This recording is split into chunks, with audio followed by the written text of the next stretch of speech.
Guys আমাদের হচ্ছে একটা নাটকের শুট চলতেছে আর এখন হচ্ছে প্র্যাকটিস চলতেছে আর কি, যে সবাই সিন প্র্যাকটিস করতেছে। তো হঠাৎ করে আজান ভাই বলে কি, আজান ভাই একটা কথা বলে যে মাঙ্গিস টু লাইট। তা আমি ওনাকে প্রশ্ন করলাম যে আজান ভাই মাঙ্গিস টু লাইট কি, এখন উনি সেটার উত্তর আমাকে দিবে।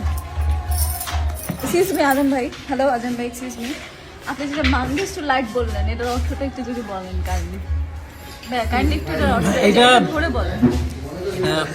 অ্যাজ ইউজুয়াল ফোনটা ধরে এভারেজ তোমরা যে কোনো বিষয় এটা মেনে নিতে পারো। মনে করো মানে মাঙ্গিস টু ধরা খেলাম, মাঙ্গিস টু লাইট। খুশি হলাম, মাঙ্গিস টু লাইট। সিন ভালো হয়েছে, মাঙ্গিস টু লাইট। সিন খারাপ হয়েছে, তাও মাঙ্গিস টু লাইট। এটা সব জায়গায় ব্যবহার করা যায়। বাবা আপনি কি এই ওয়ার্ডটা কখনো ব্যবহার করছেন? না, আমি কখনো ব্যবহার করিনি, আমার ছেলেরা এসব ব্যবহার করে। আপনারা কিন্তু এই সংলাপটা বুঝে নিয়ে, হ্যাঁ যাই। আপনারা তিনজন একটু 1 মিনিট এখানে দাঁড়াবেন। এই যে পাইছি এই লেভেলটা একটু শিফট করে দাও। মাঙ্গিস টু লাইট। বাবা থেকে একটু ভাবির আপনি দাও। ইমরান আছে। হ্যালো মাঙ্গিস টু লাইট। কি বলে সব? হ্যালো, এই যে আমার মাঙ্গিস টু লাইটটা।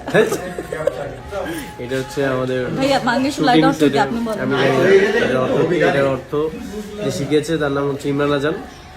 আর এটার মানে হচ্ছে ইমরান আজান। এই যে মাঙ্গিস টু লাইট, এখনো মাঙ্গিস টু লাইট থেকে বেরোতে পারো নাই। আজকে শীতে মাঙ্গিস টু লাইট হয়ে যাচ্ছি, তারপরে কি করবো? সিন তো করতে হবে।